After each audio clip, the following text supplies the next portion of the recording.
If you've been with someone for, well, a significant amount of time, that initial almost frantic desire, Mm. it can sometimes change. Yeah, it evolves. Right. And the book we're looking at today, Sexy Seductions, Quiver Minis, it kind of puts it bluntly, doesn't it? Mentioning how intimacy might go from like multiple times a day down to maybe once a month.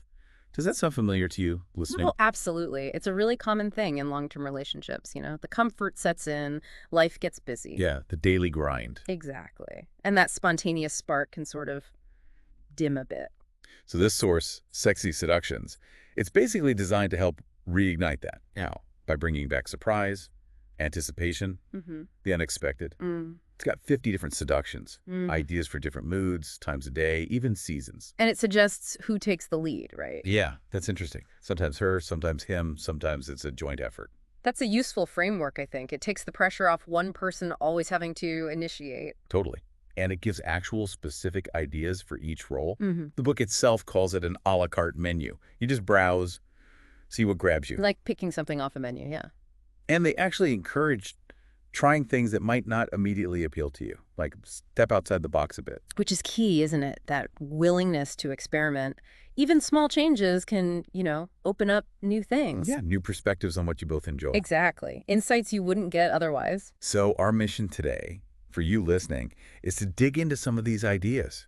We want to pull out examples that are maybe surprising or give you something actionable, like right away. Getting those aha moments. Yeah, without it feeling like homework. Okay, so the book really emphasizes setting the scene, getting the senses involved. Right. Where should we start? Maybe the Asian five-star resort. Okay, yeah. This one's suggested for when he takes the lead. And wow, it's all about total indulgence for her. Like a mini vacation at home. Exactly. Think like the softest sheets, rose petals scattered around, massage oil ready, Mm-hmm. The sensory details. and the bathroom setup sounds amazing. Fancy soaps, bath oils, even warm towels and robes waiting. It's very deliberate, isn't it? Focusing on textures, smells, even how things look, like arranging orange segments like a flower. It's all designed to make her feel completely pampered. Totally. And it keeps building. Champagne, crystal flutes, supper on the good china. No chores allowed. Right. Then a warm bath with the more rose petals, him gently washing her, a massage, and the ultimate dessert, as they put it, is him. Huh.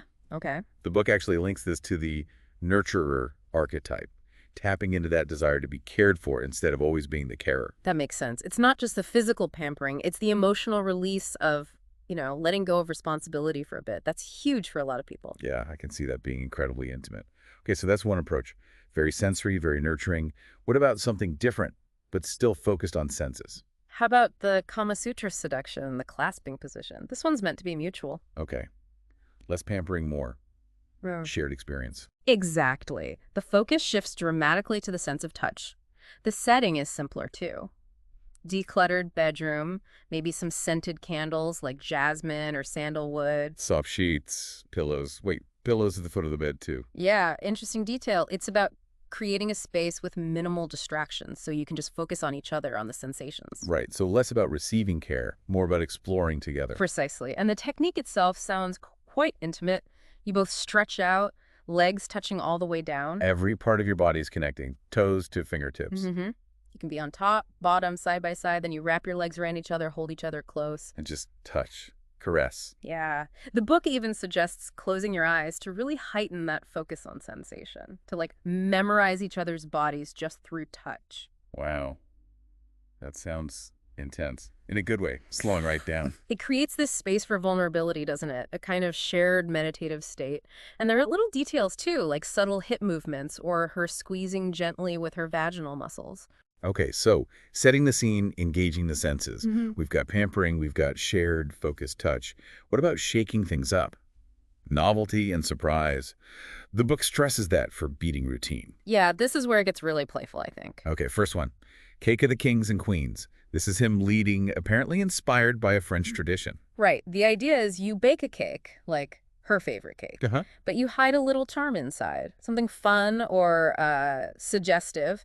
The book mentions a key to furry handcuffs or even a cock ring. Okay, So there's a prize inside. Exactly. And that creates instant anticipation, right? It's Yep. not just about the cake. It's the mystery. Who finds it? What happens I next? like that. So you present the cake maybe with champagne. And whoever finds the charm gets crowned sex king or sex queen for the night. Their desires rule. Ah, that's fun. And the book says really build that anticipation beforehand. Flirt, talk about amazing pastimes together, long kisses, whisper naughty ideas. So by the time the cake arrives, the mood is already electric. Pretty much. It's the build-up, the shared game, the playful power shift with the crowning. It makes it more than just, heading to the bedroom. Yeah, it turns it into an event. Okay, next. Scent of love. This one is her leading, using the power of smell. Smell is so primal, isn't it? Tied to memory and emotion. Totally. So the setup involves gathering things with nice smells, strawberries, peaches, maybe some chocolate, wine, Familiar, pleasurable scents. and she puts on her perfume, hitting the pulse points. Okay, setting the olfactory stage. Then the technique. He's blindfolded. Increasing vulnerability and focus on other senses. Right. She has him identify the different scents she gathered, the fruit, the chocolate. Tuning him into his sense of smell. Exactly. Preparing him. Then she moves close, letting him smell her perfume mixing with her skin's warmth. And the final step. Still blindfolded, he's invited to explore her delicate female parts with his tongue, to experience her unique arousal scent. Wow. That's incredibly intimate. The blindfold, the trust, the focus, shifting from external sense to her own intimate scent. It builds a really powerful connection. Definitely. Okay, now for something completely different. Temperature play.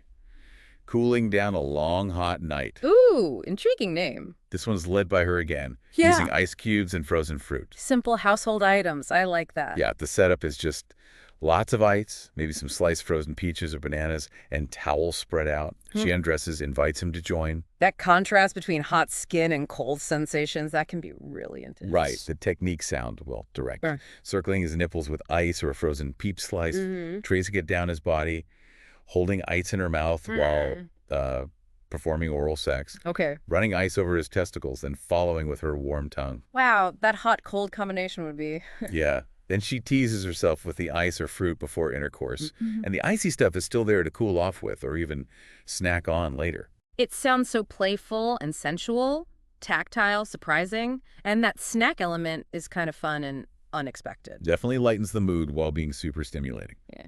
Okay, so we've covered scene setting, sense of surprise. The book also talks about playing with different power dynamics. Right. Stepping outside your usual roles in the bedroom. Let's look at take a seat, described as body, led by her, reverse cowgirl, on a chair. Okay, so the setting is just the sturdy chair. Yeah. He sits, and the key is he doesn't move at first. She initiates with kissing, teasing. So right away, the dynamic shifts. He's receptive, she's in control. Exactly. Yeah. Then she turns her back to him, straddles the chair facing away, takes hold of him, teases by lowering and lifting, then slowly slides down, wraps her legs around him. And she controls everything. Yep. Pace, movement bouncing, rocking, hip swivels, all while caressing him.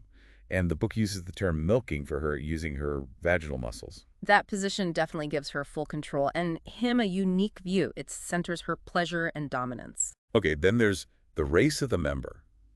Also her leading, described as daring, emphasizing female dominance. How does this one work? Setting is just a firm surface, maybe a cushion for his head. Starts with heavy making out. Okay. Then he lies on his back, knees up. She lowers herself to sit on the back of his thighs, taking him inside her. On his thighs, not directly on his pelvis. Right. The book points out this limits his movement quite a bit. Reinforcing her control. Yeah. She uses her knees flexing to create the movement. He can support her waist or hips, but his role is more passive, emphasizing his willingness to be, dominated in that moment. The book uses this image of an untamed Arabian stallion. Okay. Quite evocative. It's a clear exploration of power exchange. Now, does the book offer examples where the man takes a more dominant role too? Oh, yeah, definitely. It explores both sides. When the man leads in a more dominant way, it often involves things like blindfolds, maybe light restraints, or using verbal commands to direct the experience. So controlling the pace and sensations. Exactly. Heightening anticipation through controlled touch, telling her what's going to happen or what he wants her to do. The key in all these scenarios is always enthusiastic consent and mutual enjoyment of exploring those dynamics. Right, consent is crucial. Oh. Okay, one more in this dynamic section. Private harem, exotic, her leading, again, playing with power exchange. Sounds elaborate. The setting details are pretty rich. Mhm. Specific lingerie, toe rings, belly jewels, bangles, finger tambourines. Creating a whole fantasy atmosphere. Yeah. Satin sheets, silk pillows, even a peacock feather fan. Wow, so visually and texturally very specific. And the techniques. She's totally at his service. Draws his bath, soaps him, gives an erotic massage with fast and slow strokes, teasing touches. She even calls him master. Okay, really leaning into the submissive role play. Kneels before him, admires him, uses her hands during oral sex, brings him close to orgasm, then asks his permission to be mounted. So it's a full embrace of that dominant-submissive dynamic, but initiated and framed by her, a playful exploration of giving up and taking power. It seems like communication must be vital for all of these, but especially the power dynamics. Absolutely. The book doesn't just throw out ideas, it implicitly and sometimes explicitly highlights how important talking and exploring together is. Right. Even in the ones where one person leads, you still need to be tuned into your partner. Exactly. You need to understand what they like, what their boundaries are, what feels good. We kind of touched on this with the clasping position earlier, that shared focus, memorizing each other's bodies. That mindful touch is a form of deep communication, isn't it? Nonverbal, but very powerful. Yeah. Then there's supercharged oral sex, him leading using a vibrator. Ah, bringing toys into the mix. Yep. The book stresses making sure she's relaxed, maybe using a pillow for support, and crucially, talking about where she likes the vibrator and his tongue. Communication is key. Makes sense. Introducing something new like a toy requires feedback. And there's this extra credit bit suggesting she could use the vibrator on him during oral sex, too. Nice. Highlighting reciprocity and mutual pleasure. That's important. Definitely. Okay, last example. The ties that bind. An adventurous one. Done together, focused on giving up and taking control. So bondage. Yeah, light bondage.